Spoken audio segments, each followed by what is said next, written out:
This is SciStarter Live. So every Tuesday we talk about a new topic or a project where we get into the weeds about a specific topic, right? And so this week, because we just had the eclipse yesterday, the total solar eclipse across North America, we decided, hey, let's talk about the eclipse. Let's debrief it. It's really soon, so within 24 hours basically of the eclipse, and therefore we don't know too much, but we've all experienced it at this point. Whoever was able to go to totality, or just those watching on the live streams happening, etc. We just want to have a moment to talk about what on earth we were trying to do scientifically for research, and also just how was it? What was it like for everyone? It was my first ever total solar eclipse, so I would love to hear what everyone else's experiences as well.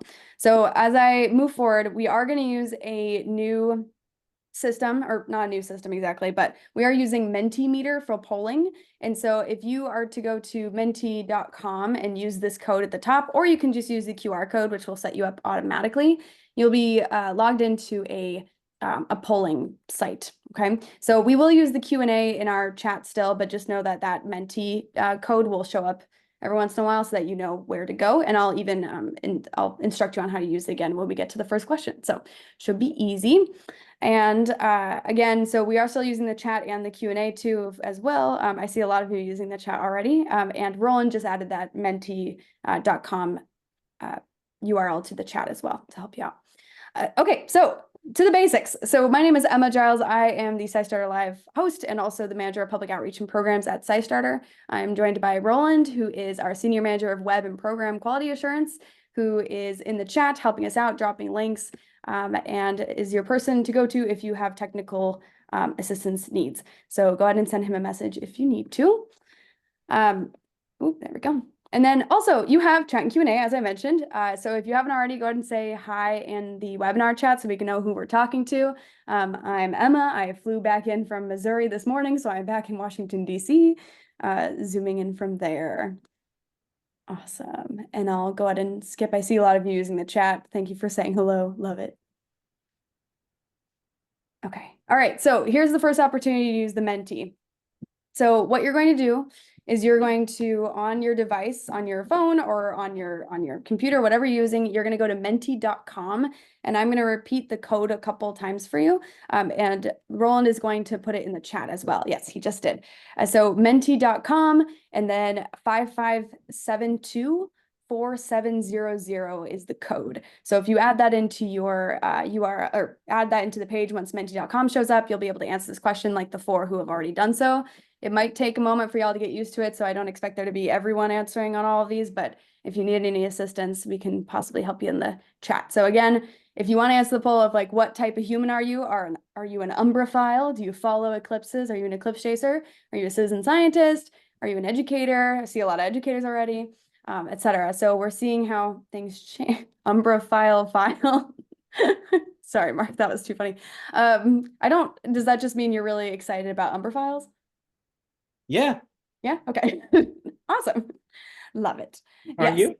I mean, I guess I am. I'm fascinated by them. I'm like, how do you have the funds to get yourself all these places? That's for sure. What is that? So if you're just starting using Menti, just again, you go to menti.com and then type in that code to access it. And you should only have to do it once. It'll go through my slides with you, so you don't have to change anything after that. All right, awesome. Okay, we're getting some good responses in here. We got mostly citizen scientists and educators, so I'll go ahead and keep us moving just so we have enough time for everything. Hello. Oh, and more of our friends joined us too. Thanks, everyone. Hi. All right, awesome. So just to make sure we're all on the same understanding, when we talk about citizen science is a collaboration between scientists and those of us who are curious, concerned, and motivated to make a difference. It's how people like you and myself can make an impact on issues they care about and help science simultaneously. So in the case of eclipses, we might just be really excited about eclipses and want to help scientists, or maybe you're really into learning about the Bailey's beads, or you really care about temperature changes across different climate zones, all of the above. So that would be the why. Oh, if you're looking for the code, I'll go back one more time. It's the 5572, and I'll type in the chat, 55724700. All right, and I'll probably come back and hit that button again too, or I'll give you the code again. Okay, cool. All right, so for everyone who's joining us, the number one way we recommend everyone to be a part of citizen science is by joining SciStarter. SciStarter is a database of sorts of all the citizen science projects that we could get our hands on, and make them accessible and searchable for you, especially NASA citizen science. We also have educational tools as well for you. So if you're looking for things to help you in your citizen science game, it is a great place to start. And now is the best time to start because we are currently in Citizen Science Month, which is April every single year. So every year in April, we just use it as a big excuse to party it up citizen science style. And this year we're aiming for 1 million acts of science. And so that's a lot of science. We need all hands on deck, and we're super excited for everyone to be a part of it. And we're not even halfway through the month, so there is plenty of opportunity for you to join in and get working with us on that. Right now, we're nearing the 300,000 mark, and I think we are making an update soonish. Roland is working on that too, so we should see that that needle move up a little bit more soon.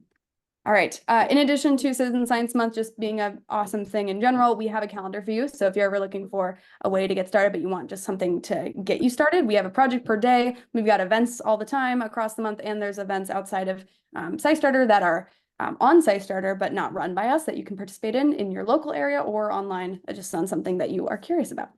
So feel free to check that out. All right.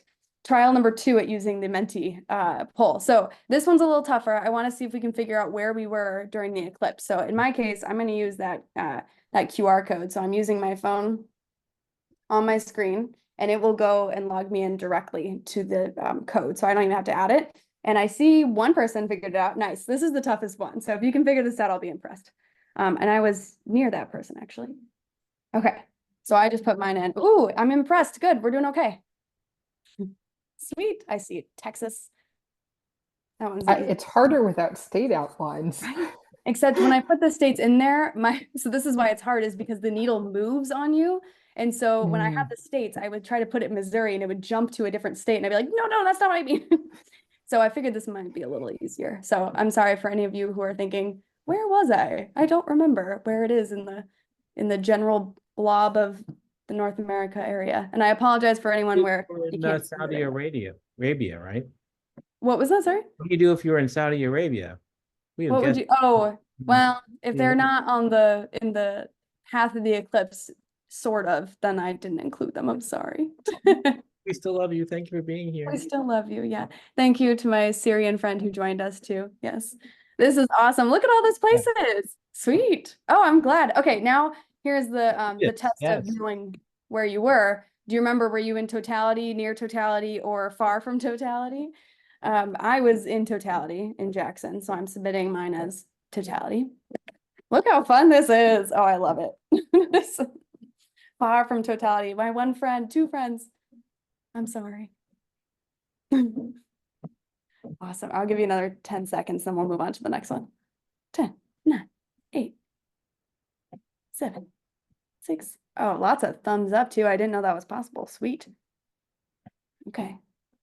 All right, I'm gonna go ahead and change it. So a lot of us were in totality. That's awesome, or near totality. So most of us, that's great. I'm so glad you all were able to see it in such a awesome situation. Was this your first total solar eclipse? It was for me. So my answer would be yes, it was. I saw one partially from Arizona in 2017, but that doesn't seem, that's not the same. Simply not the same. All right. I'm glad that no one's not sure. I added that just in case anyone is like a child and does not remember if they were present during that time. But looks like a lot of you, it was your first one. Pretty well split though. That's interesting. Cool. Anybody, if you've been to many, feel free to drop the amount you've been to in the chat. I'm very curious. If you've been to multiple across your lifetime and it's more than 2, I'm very curious, especially since I can only name 2. Yeah. Awesome. Sweet. A lot of us, it's their first eclipse. Nice. All right, I'm gonna give it 3 seconds. 3, 2, 1. Okay. Oh yeah, 2017, August in AZ, it was super hot. We were outside for like all of 10 seconds before we went back in, Jennifer. Totally agree. All right, so now that we've talked through a little bit more about our experiences, I'll come back to more experiences as well, but I want to give us some time to talk about the projects, the citizen science projects that were discussed, and I brought along with me a bunch of my buddies who are working on these projects to share how the day was yesterday and what it was like to be there and doing these science projects. So if you are familiar with 63, oh, I'm sorry, wait, was that the year or how many you've been a part of? I got very distracted by How that. many? How many? person said how many, which can't be total Wow. solar eclipses, because apparently he was not ancient, but I didn't actually talk. It was a friend of mine. I was gonna say, are you like how? If you remember which project you are a part of, if you were a part of a project, then you can add in your answer for this one. I myself did SunSketcher, and I also did Soundscapes Observer, but I can only pick one. Apologies. If you did more than one, I hear you, I see you, I am one of you. I'm sorry. Pick Yeah, whichever. I was gonna say, yeah, we need to be able to pick more than one here. I think I did that for the what type of human you are and neglected to do it for this one, unfortunately. It's okay. I know that for next time. Okay, looks like a lot of Globe Observer Eclipse. Sweet. Looks like, yeah. Okay, SunSketcher, data collector, observer. Data collector, are those are librarians? Are you librarians on here? Oh, and Solar Safari. Yeah, Solar Eclipse Safari, I did not add in here since we're talking about NASA projects specifically, but if you did that one, awesome, super excited. If you did that one, you can click on observer because that is related and they're sharing data for that one. Yeah, sweet. Okay, oh, and a Citizen CATE person. Sweet. I'm curious how that went. So if you're the Citizen CATE person, tell me about it in the chat. Awesome. All right. If you did any of the Solar Eclipse Safari or the Soundscapes one, those ones are a lot about like what observations you had. So what is one of those things that you wanted to tell people the second it was over? Feel free to share here. I'll give you a couple of seconds here. One of my examples was I wasn't expecting, but I felt honestly kind of dizzy when it actually went in totality. Like the sudden movement made me dizzy. So definitely a weird sensation. I'll write mine in. It made me feel dizzy. Ta-da. Oh, yay. Okay, this is great. Red line covering the bottom of the moon. Yeah, there Yeah, were solar plumes. a visible. prominence. There was a big old prominence sticking out of the south side. Yeah. Yeah. Oh, it was Did anybody amazing. see that sunspot? Big sunspot in the sun yesterday. Yeah, there were sunspots like visible before the eclipse, you mean? Yeah, yeah. Oh yeah, well, they got blocked during the eclipse, but before and after there were sunspots. Definitely not visible with the moon in the way. Get out of the way. Temperature change of 7 degrees. I can beat that. There was at least 10-degree difference where I was. That was too funny. It looked like it was going to rain. I'm sorry, it was so cloudy in some places. Felt weird and eerie. Bird behavior. Birds got loud. Oh, there was more. Sorry. There we go. Temperature dropping, insect sounds, dogs barking. Canada geese got quiet. Tulips closed up. Really? Wow. Really, that's neat. That's like very quick too. Humans around me were giddy and chatty. Oh yeah, the amount of shouting going on, absolutely. And all the colors. There were some really great pictures some people took that were of the different colors too. I'm amazed by some of the photography skills. Feeling a little dizzy. Yeah, I felt dizzy too. Awesome. Okay, I'll go ahead and move us on. Thank you for sharing your thoughts. I'd love to hear more. So if you were curious about what was being studied, here is the short answer of a bunch of projects mixed into one slide. We're looking at the true shape of the sun. We're looking at solar jets and plumes. We're looking at the corona. Why on earth is it hotter than the surface of the sun, or the sun itself, I should say. And we're looking at solar powered processes and how life and wildlife changes behavior in response to the eclipse. So there's a lot of things to be looking at during eclipses. And I think now we want to know what comes next. But before I do that, Mark, do you want to share any information about how, so even though we've had the eclipse happen, what does this mean for science in general? Do we automatically get results, or is this usually do we have to play the waiting game? What are your thoughts? Sure. Well, I mean, the teams are like, well, the teams folks are here, right? I know you guys are like working probably around the clock, trying to make sense of the data that's flowing in. But it takes time to write a paper. It just, you you have to compare what you've discovered against what everybody else in the entire field of eclipse science has done for as far as back as data and memory and the literature go. So it takes a long time to both analyze the results you have, figure out its significance and compare its significance to that. I usually get home 3:30 or 4. All of science, right? And then after you write it up, a whole team has to agree on how it's being presented to the scientific community, and then it gets submitted to a journal, and then the journal sends it to a referee who is a secret. You don't even know who the referee is generally, and then the referee sends back comments. You got to fix this. You got to fix this. You got to fix this. And it can be, it could easily be a year, right, for that process to happen. So the whole scientific community is going to be working hard and impatient, simultaneously hard at work and biting their fingernails during the next year as these results start to emerge. So if you're eager, anxious to see the results, we're all in the same boat, feeling that with you. Thanks for also referring to it as like a referee type of system too. At some point, that's a really great way to think about it. I think I haven't thought about it that way, and that's very helpful.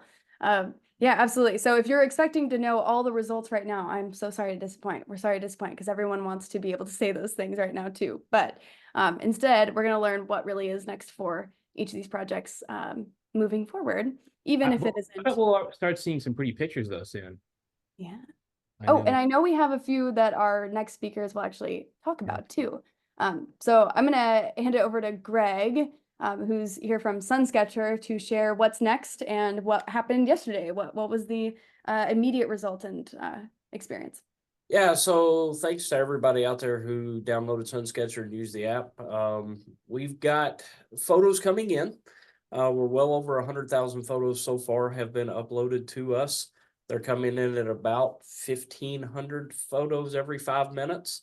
We're expecting somewhere around 3 to 4 million photos. So they are coming in, but it's going to take a little bit. Jennifer, I'm going to say this. I said this a minute ago. You asked about it would have been nice. It's really actually hard to miss the sun with the phone. I doubt you did. Most of the photos that we're looking for are going to look just like a black screen, but that's really what we were looking for. So hopefully we do get your photos in here. I am going to show a couple here in a second if I can figure out how to share my screen of a couple that actually come in. So we're going to start with this one here.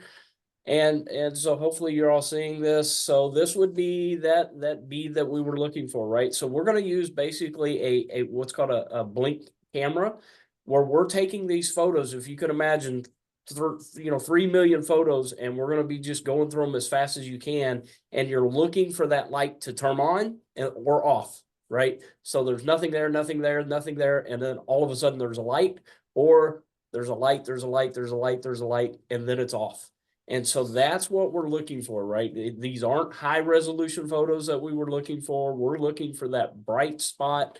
And so this is just a couple of examples of different ones that we are bringing in.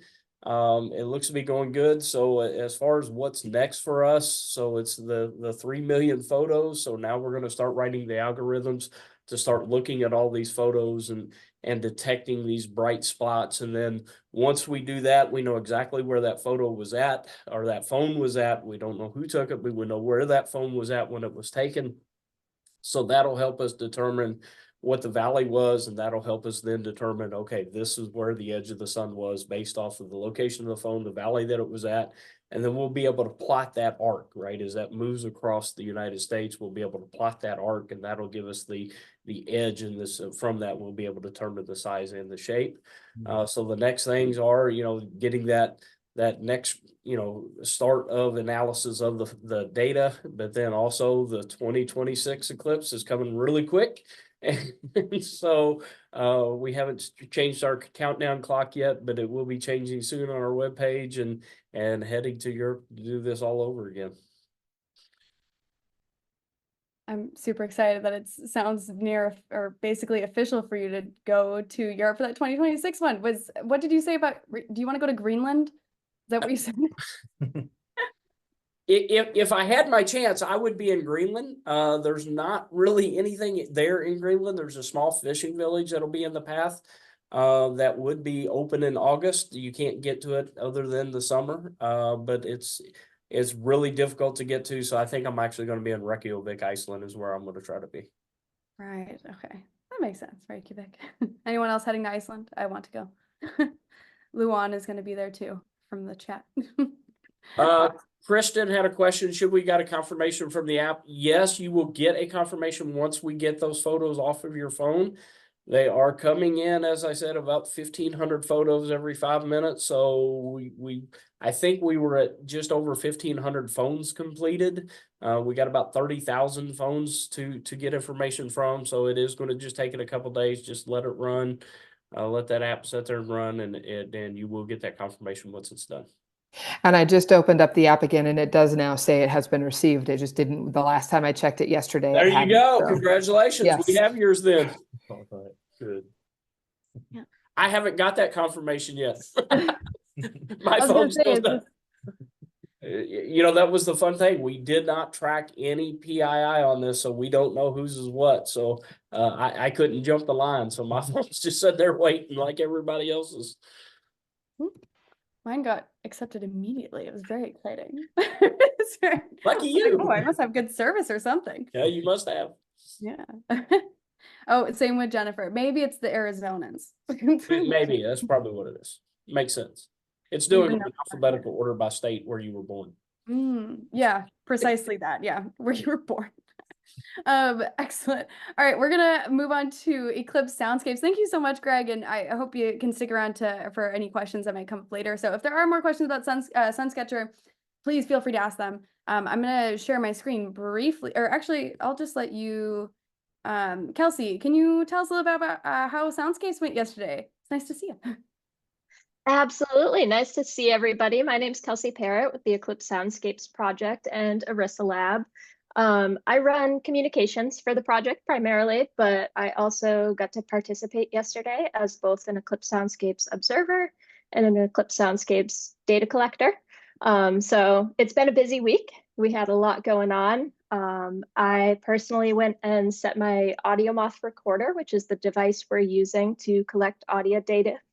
I set that out into the field on Saturday morning, and I'll pick it up tomorrow afternoon. So that way we have a baseline for data both before, during, and after the eclipse that we can kind of use to study any changes that might have happened in the environment. So I personally set my AudioMoth out in a location that is pretty rural.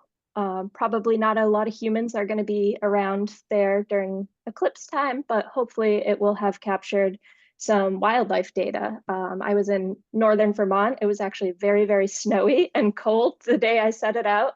So it will be interesting to see. Yesterday was a beautiful 60-degree sunny day in northern Vermont. So the environment already felt very different. And so I spent the whole time surrounding the eclipse looking, listening, feeling to what was going on around me in the environment.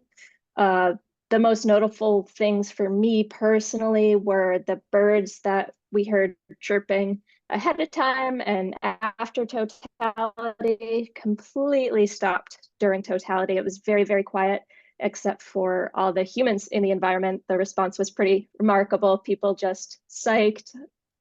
Giddy was a word someone mentioned in the chat earlier, and we certainly felt that too. It was a really great experience. So the data is rolling in for us. We're really excited to get the audio data back once everybody collects their AudioMoths tomorrow.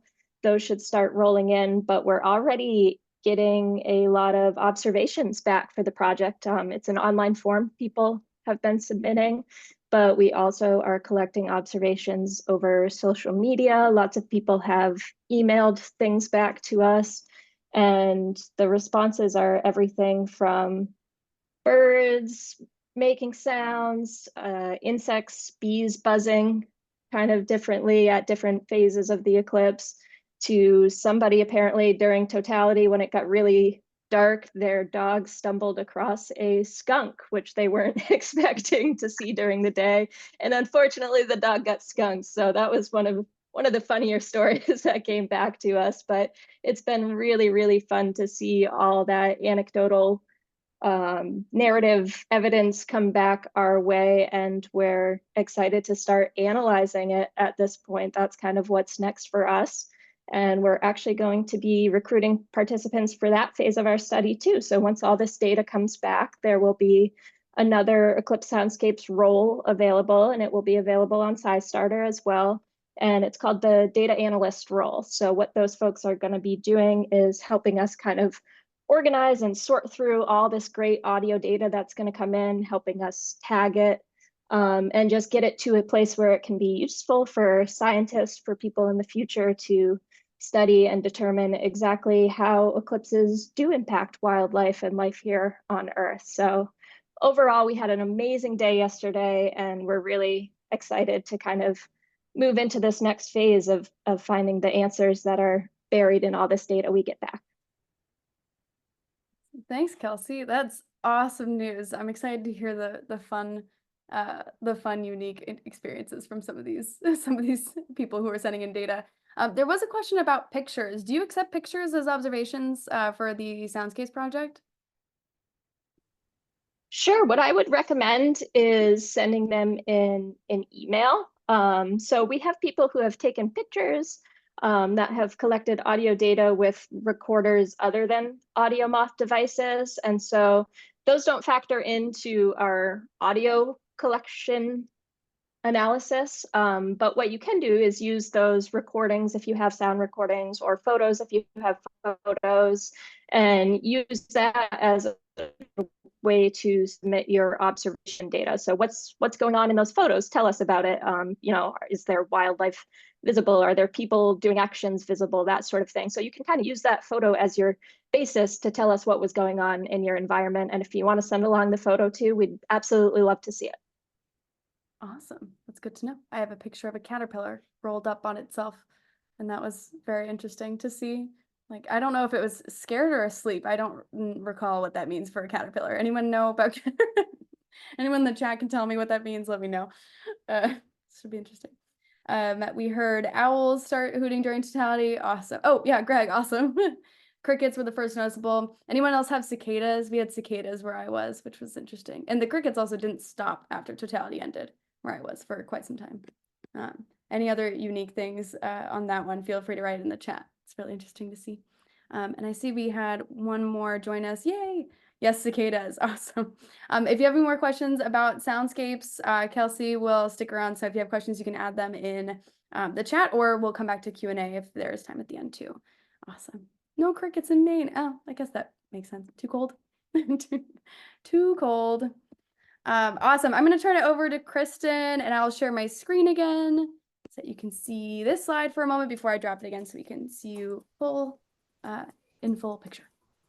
Yeah, so we were collecting data through the Globe Observer Eclipse tool, and sort of we're still getting more data sent in. Let me pull up what, so far we have over 30,000 air temperature data points from 1,483 unique user IDs and at 2,730 different sites. But we expect more of those come in because some people were doing pay for data sheets, and so that will increase.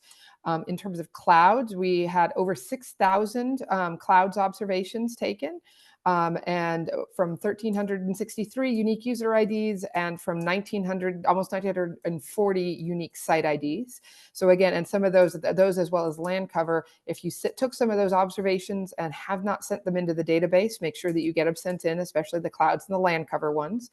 And then we have so far 590 land cover data sites from 437 unique users and 464 unique sites. So those were the ones that were sort of characterizing what their data collection site looked like. And actually, if so, what we're doing next. I attempted to reach you earlier through email. Sorry, go ahead. No, so yeah, so that's the data from Eclipse Day. Like I said, those are probably not final numbers. We hope those will go up a little bit as people send in their data that they haven't sent in yet. But so that's looking pretty good. But yes, please continue to do cloud observations through April 15th. You can see we've got the clouds and our solar powered Earth challenge continuing through April 15th. And we will have some data analysis coming soon. And all the data from the day of the eclipse is available. And actually, if I can share, I can show you a little bit of what we have collected. So we have, let me switch to, there we go. So And Kristen, this, before you move on, I'm just curious, is the cloud observations through April 15th, that challenge, is that directly related to the eclipse or is that separate? So can someone join if they haven't done them? yes, they can still join. So what we're doing with that is because our very first cloud challenge was March 15th to April 15th, 2018. So part of it was that we wanted to sort of collect data in the same time frame as that first challenge, and it just so happened that that also like encompassed the eclipse.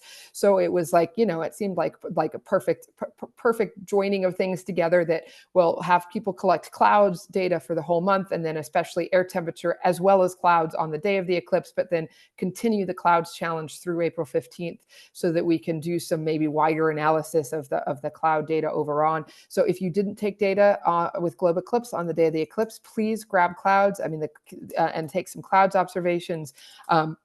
Those and you can continue doing cloud observations at any time going forward.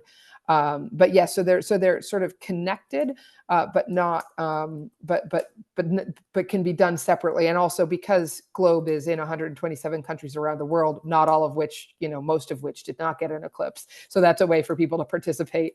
But one of the things that especially you might find interesting, people probably noticed changes in the clouds as the temperature changed throughout the period of the eclipse. You can, I mean, think about changes over the course of a day as well. So you might think about that as you're going outside, you know, what do the clouds look like at near sunrise during the middle of the day, and those sorts of things. And I think there's some questions coming. It looked like Mark had a question in the app. Yeah. Oh, Mark, I can send you the numbers, but let me show you some of the data maps that we have. Okay.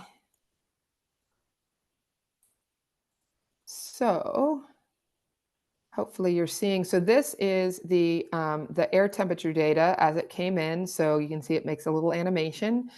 So you can see this was a pretty well before the eclipse, but now we're starting to get more data points as we go. It's UTC time, so I haven't actually converted that to where the eclipse shadow comes in.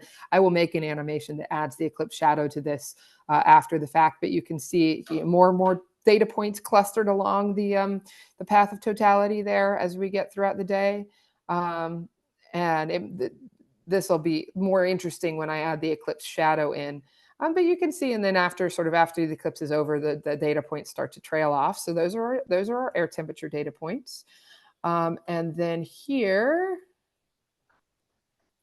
there is our clouds data. So that's cloud coverage, cloud cover percentage. But again, one of the things I love about this map is you really can see you could tell where the eclipse path was without knowing where the eclipse happened, right? Because you can see, and just to compare, let me pull up the day before. So there's the day before, which actually you can actually still see clustered along the eclipse path, I think, because people, you know, were getting to their sites and starting to take observations.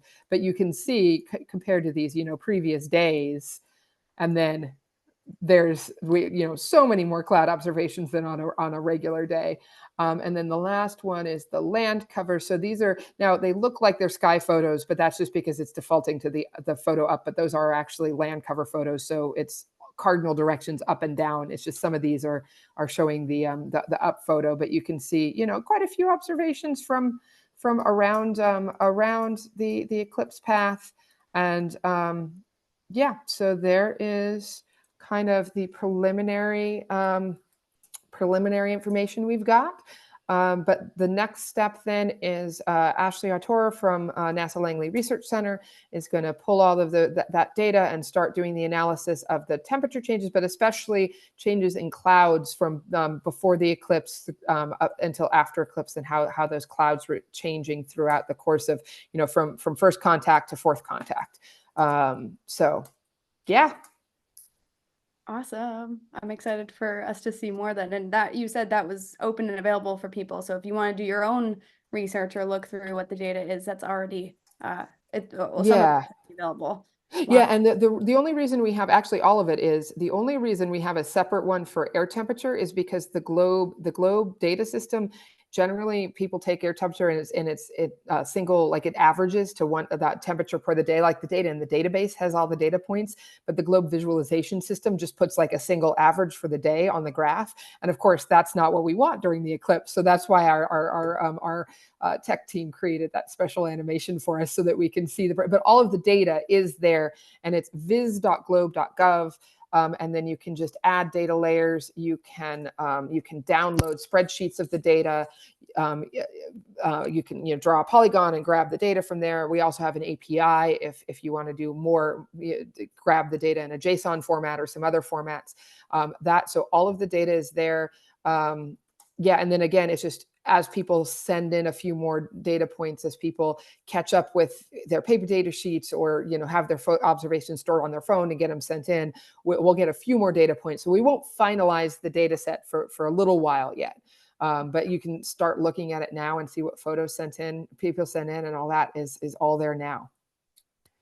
Yeah, curious to see if everyone, it looked like a lot of rural locations, or at least like the land cover pictures looked excellent and widespread or like plain-like with the ones that I saw. So I'm curious how many people, I mean, it seems like it would be the best choice to be in a space where you have a lot of room. That's generally the idea for land cover, right? Is to have Yeah, I mean, it really is anything. It could be in the middle of a forest, because then you're just classifying. It's just, you're in a forest. I mean, I think you can be anywhere, and also urban areas. But I suspect for the eclipse, a lot of people were choosing wide open areas so they had the best view of the sky, which is logical, right?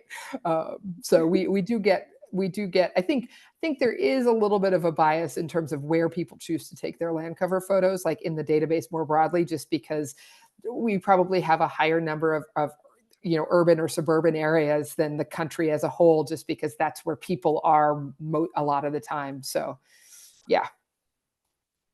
Thanks for sharing all that. I love it. If anyone else has questions or about the results and how to access, etc., feel free to drop them in the chat or the Q&A so that Kristen can see them and answer them for you. And if we get back to Q&A, we can talk about it then too. And we do have, excuse me, I'm going to skip over to a DEB Initiative because Matt is here. Matt, can you hear us? Yes. Yes, I can. Emma, can you hear me? Yes, we can hear you. Perfect. Yeah. We want to know about DEB Initiative. How did it go yesterday? Can you tell us who you are to do a quick introduction? Yeah, so my name is Matt Penn. I was in solar physics for about 30 years, and now I'm an electro-optical engineer with an engineering company here in Tucson. So in, I guess it was 2014, I got a group together to do a citizen science project that we called CATE at that time for 2017. And, once was not enough. We had to get together again for this eclipse in 2024. So we called it the Dynamic Eclipse Broadcast Initiative, or DEB Initiative. So now my daughter's name and my wife's name, right? So those are the sources of those acronyms. Nice. Beautiful. And what do you do as a part of the project? Can you tell us what people did yesterday? Yeah, so what we do is we had sites with identical telescopes scattered across North America. So from Mazatlan to Vancouver, from Newfoundland to Puerto Rico, we had 80 sites with identical equipment. And we trained the site volunteers to use more or less off-the-shelf astronomy software to collect images. During the partial phase, we collected a set of data once a minute and uploaded an image once a minute during the partial phase from each site to a website at SIU Carbondale. And then during totality, the sites went dark. They weren't broadcasting live at that point. They were just busy collecting data. So we took a sequence of 5 images with different exposures, just nonstop as fast as the laptops would run. And that way we can image the corona. So I'm on a phone in an airport and I really can't share anything. Would you be able to show the image that I emailed to you or Mark earlier today, or was that last night? Do remember that. Are you able to, Mark? Yes, that would be awesome. Can you hit the share screen button? Give me a minute. Okay, yeah, I Thank know. thank you I so much. remember seeing that. I also looked at it on my phone in the airport actually, and therefore, or I think yeah, this morning. So I wasn't actually Yeah. able to see it, so I'm excited too. And you had teams, right? Can you? Was it 80 teams? Yeah, we had 80 teams, and they ranged, we had the whole gamut. And so we had regional coordinators. So in the core team, a group of us picked out 10 or 15 teams that we wanted to train. And so I'd love to talk about my teams a little bit. Sort of one of my favorites is a high school student in Indiana who, talked his teachers into getting involved. So it kind of went backwards, right? It started with a student. He collected fantastic practice data. We've been practicing since October. And I'm not sure, how things went yesterday. I think he's in school today, so I haven't been able to get in touch with him. But he was one of my favorites. Oh From wow, Tucson. we are looking at Yeah, the that's image, by the way. We can see so this is from, this is an amateur from Maine who just joined us 3 weeks ago. It turns out we had a gap in Maine, and the weather was looking like it was going to be good. So he's an avid astrophotographer, and it was really easy to get him up to speed with our equipment. So this is composed of just 5 images from totality, and the exposures range from 0.4 milliseconds up to 4 seconds. And then we reconstruct the corona based on those images. Like I said, he's got about 50 of these cycles, maybe 80 of these cycles. And so once we get to processing the full data set, the signal to noise will look a lot better, especially out at the edge of the field. But this gives you an idea about what the corona will look like from each of our sites. As far as we can tell now, we don't have firm numbers, but we think about 60 of our sites collected data. Again, people are a little busy with their schedules, so we'll learn more in a week from now or so. Awesome. But it was a good time. Another group that I was really fond of is from a high school here in Vail, Arizona. It's led by Jack Erickson, an astronomy teacher here. They observed in 2017, obviously with different students, and he took a set of students to Oklahoma this year, and they've got some great data as well. I saw a sample of their data yesterday, last night. And then finally, we had a third group that I was working with from Hobbs, New Mexico, New Mexico Junior College. I'm not sure if anyone has connections there or not, but they got so excited during the annular eclipse in October that they decided to travel to Waco to see the totality, speed and path of totality for this eclipse. And again, they got some great data. We're waiting to be, for everyone to upload their data. The sites have, just from totality, about 10 gigabytes of data. And from the whole day, we're looking at something like 200 gigabytes. So it'll be a little while before we get that all archived in one spot. Oh yeah, that does sound like a lot. Mark had a question about the amount of people. So on 80 teams, how big are these teams? How many people do you have total on this project? Yeah, that's a good question. It ranges from, some teams are just 2. Other groups, we had a team in San Diego that was about 30. So all I can say is, it's going to be more than 300, more than we had in 2017. But again, we're compiling that information this week. That's awesome. And I apologize. I wanted to kind of go back because we're still looking at the image, and I notice, and as a non-heliophysicist, as a newbie who saw the total solar eclipse for the first time, looking at the corona and the different colors that we're seeing, even though it is in grayscale, we have brighter sections. Can you tell us a little bit about like what we're looking at in the corona, like what the difference of colors is again? I think I might have either missed it or need a little this is really highly processed. So let me start out with that. Sure. When you see the eclipse, you'll notice that the inner corona is most obvious to your eye. And so actually across our field of view, the intensity of the corona drops off by a factor of about 3,000. And so you won't really be able to pick out the faint structures that we see at the edge of our field of view unless you have a really dark sky at your location. But what we're able to do, because this is all digital data, we're able to take out sort of a radial average and subtract that. And that's why some of the streamers look dark. They're actually bright. This is, again, a quick processing of the data. When we actually do it correctly, you'll see all the streamers being bright. But this is a typical, solar max corona. It's not very symmetric. It's sort of roughly circular, but it has these dark streamers. So, for instance, at 2 o'clock, there is a large streamer heading off of the field of view, even out of our range. I think either that one or the one down at 4 o'clock showed a coronal mass ejection about 3 hours before the eclipse.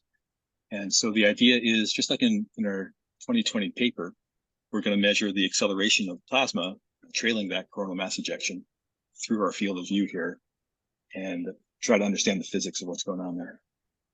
But yeah, at the very core, at the limb of the sun, you can see some really bright dots. For instance, at about 6:30, yeah. So that's a prominence.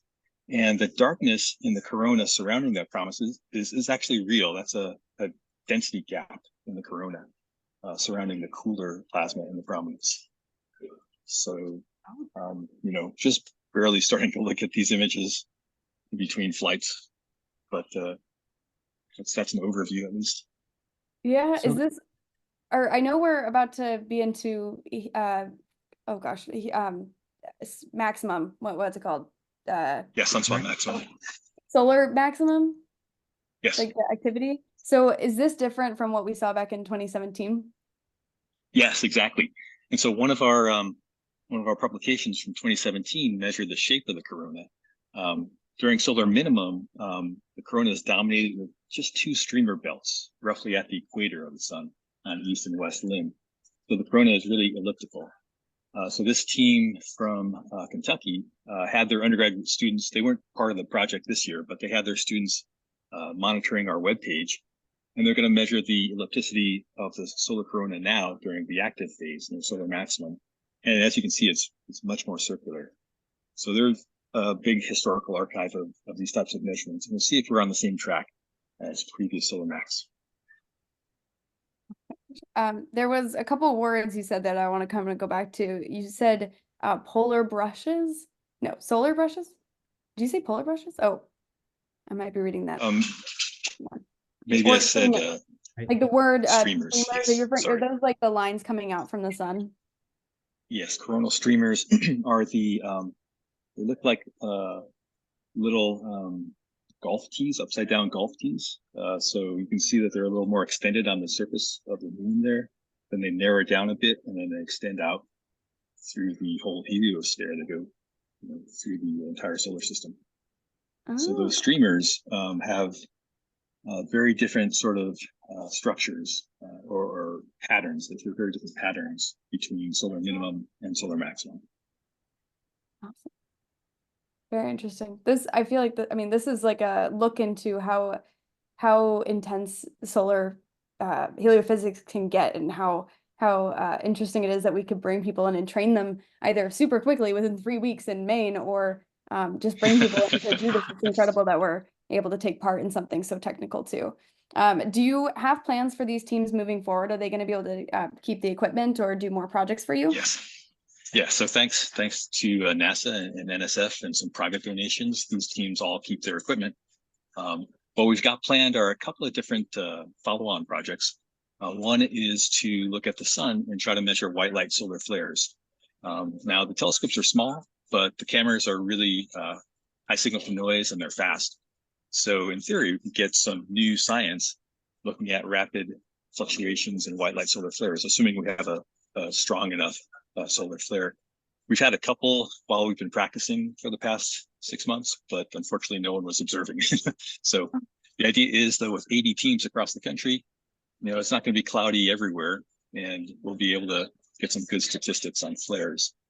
It has enormous nighttime applications as well. So last time around, we measured an exoplanet transit with a 60 millimeter telescope, and one of our core team members has used this 40 millimeter telescope from 2024 to do the same thing. So we can get, I'm not sure we can do real, cutting edge science like we can with the sun, but at least we can get the timing of exoplanet transits down and participate in monitoring their orbital periods. Wow. And then finally, everyone is talking about the next eclipses, right? So there's one coming up in North Africa, and there's one in Australia in the next couple of years. And I've packed the equipment down into like a backpack. So these things are very portable. Maybe we'll have some people inspired to continue this for the next eclipse. Yeah, absolutely. That'd be great. it would be useful to be able to transport that material over to other places instead of having to, I don't know, just easier to not have to purchase more, I suppose. Unless Exactly, there's more and groups, right? More groups who want to participate who are local to the areas too. That is excellent. I'm going to go ahead and stop us there for a bit just because we're running a little bit low on time. But thank you so much for explaining all that. And for anyone who's interested in all the extra words that you might not have recognized, like me, I might be the only one. But if there are a couple words in the heliophysics language, I highly recommend if you go to anything related to DEB Initiative's news reporting too. I've seen a lot of things written out in there, and more you can learn from their website too. So yeah, debinitiative.org is our main contact. So thank you very much for that plug. Awesome. Yeah, and thanks so much for joining us. I know I mean, this is a little crazy with you being at the airport, so I'm sorry. Thank you so much for being willing to join us anyway. It's a crazy time for everyone doing Eclipse things. And we very exciting. Thank you. Yeah, absolutely. We do have 2 other projects that we were going to mention and highlight. So if anyone is interested in the Eclipse Megamovie project or Citizen CATE, those are both projects that did happen this time around. And the one part that I want to make sure gets out to you all is that for Eclipse Megamovie, they're looking for Python coders to be working with the volunteers who are using Python code to help with machine learning and aligning the photographs with the data. I don't know the full story, I apologize, but the idea is that they need coders to help them out in the future. So if you're looking at your free time and you want to just become a Python coder, go for it, because you will be super useful in the very near future for some Eclipse projects with Eclipse Megamovie. So stay tuned for that one. For the time we have left, I did want to offer one more opportunity to share your thoughts. This is a bit of a unique question, so I'll break it down a little bit if you have it on your screen already. It's still the same Menti code, so it should have just showed up on your screen, but if it didn't, then you can look up this code again, and the link can be dropped in the chat. Yes, awesome. Thank you, Roland. The link is in the chat as well, so if you need to reopen it. But the idea is sharing if you agree with these experiences or you disagree with these experiences, or if you're neutral, you'd be in the middle. I believe there's scrollers. I'll go online to see what it looks like so I can, skip. Okay. So in mine, I have scale so I can move it across however I like. So if I experience a feeling of awe, I totally did, I'll move that to a 5. And as you go through, I think it submits after you've done all of them. So for those of you who just put yours in, took a moment so that all of you could add your information in. Oh, this is so pretty to look at. All right, so I experienced a feeling of awe. A lot of you did. I experienced the passage of time move. That's supposed to say differently. I think I ran out of room there. So if it moved differently for you, that would be a strongly agree versus strongly disagree. I felt connected to nature. Awesome. Connected to the people around me. Great. Oh, it's so funny to see the passage of time moving being the lowest one. I guess I'm not surprised or unsurprised. It's just unique. Interesting. I'm glad you all experience these things. And I hope that you are able to see more eclipses in the future from all the other places. Hopefully you can get some travel in the next, I don't know how many years the newer ones are. I know the Sydney, Australia one is in 2029 or 2028. So they'll be soonish. We have a couple of years, a good decade of accessible ones. Awesome. Okay, I'm going to go ahead and move us forward. Thank you so much for answering those. If I can move this forward. There we go. Okay, so all this is to say we're done with eclipses. No, most of these individuals told us what's next for their projects and things that you can keep continuing to participate in, but that's not all. So if you're thinking eclipses was my way in, or now you can be thinking eclipses was your way in, there are more projects that need your help, especially in talking about transiting planets or space in general. NASA Citizen Science has a lot of different options for you. And we just labeled 3 out here just to give you an idea of ones that are about transiting planets that you can get involved in now. So if you go to SciStarter.org /NASA-live, it gives you all the projects. And these are 3 that we picked out for you all to be related to eclipses that can really give you a bit more insight into more about transiting planets. So I'm excited for you all to test these out. There are a ton of projects to do regardless, because this is a year-round opportunity, a year-round thing to do citizen science. So if this was a really unique and positive experience for you, I recommend you look into doing more, whether it is the NASA science or other projects that relate to hobbies of yours or things that you just love. Mark and Sarah, do you have any thoughts to share on these projects moving forward, these other projects that they can do, or anything else you recommend for our friends who are learning to love transiting planets and other like projects? I'll let Sarah take that one. She wrote some cool blog posts on this stuff. I was gonna give it to you, but we're all really excited about these projects. So, just like Emma was saying, these special moments when one object goes in front of another are not only amazing and beautiful, these alignments, they're not only amazing and beautiful, they're really important scientifically. They're really lucky moments that scientists use to learn new stuff. And these are 3 projects that are all doing that. So Planet Hunters Test, you can go on Zooniverse. It's a computer-based project, and you're looking at images of light curves, which is the signal that's coming into some kind of a sensor from space, looking at distant stars. And when there's a little dip, that's an indication that something might have moved in front of it, like an orbiting exoplanet. Planet Hunters Test is a great one to get your feet wet with exoplanets. And then if you get really into them, Exoplanet Watch takes those signals from Planet Hunters Tests and gets people with telescopes to follow up and collect more information about those. Perhaps it's a passage of an exoplanet in front of a star. And Project Unite is a similar one. Unite is an acronym, and I'm not going to remember it right now, but it's very similar to Exoplanet Watch. And they're all there. You can join them anytime. They're great communities of people working together in this incredible age of discovery around exoplanets. So take a look at those. Doing fun. Thank you so much for describing those two. Yeah, I love how they're all like connected. It's the beautiful thing of seeing how these all connect in the bigger picture too. So I'm glad you mentioned that. Any other thoughts, Mark, before I close this out? Because we're 2 minutes out.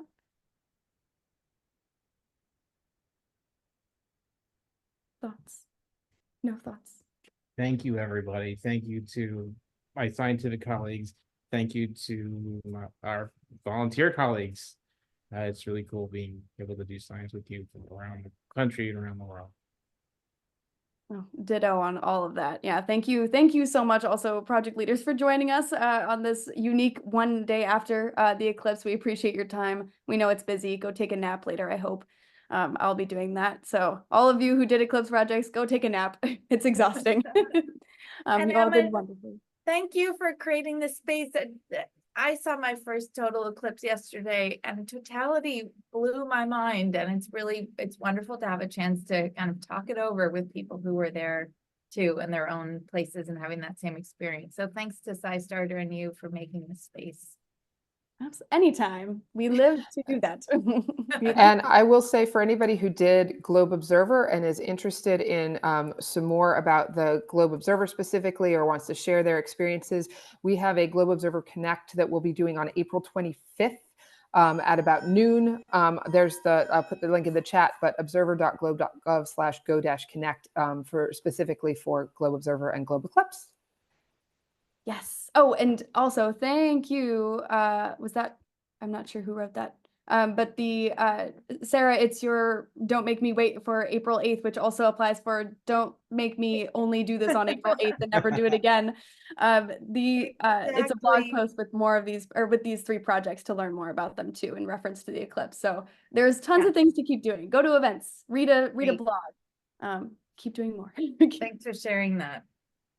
I actually am not sure which person shared that though. It's one of us, the SciStarter. Thanks, friends. Roland. Magical Roland in the background, maybe. Awesome. Amazing. Thank you all. It's the top of the hour, so if you need to go, feel free, of course. But just as an FYI, Do NASA Science Live is a virtual occasional series where we talk more about NASA projects, and so look forward to the next one. We don't have a date for you yet, but just know that it will be coming up during the summertime or after April is the key. We're in Eclipse Wonder and Citizen Science Wonder right now.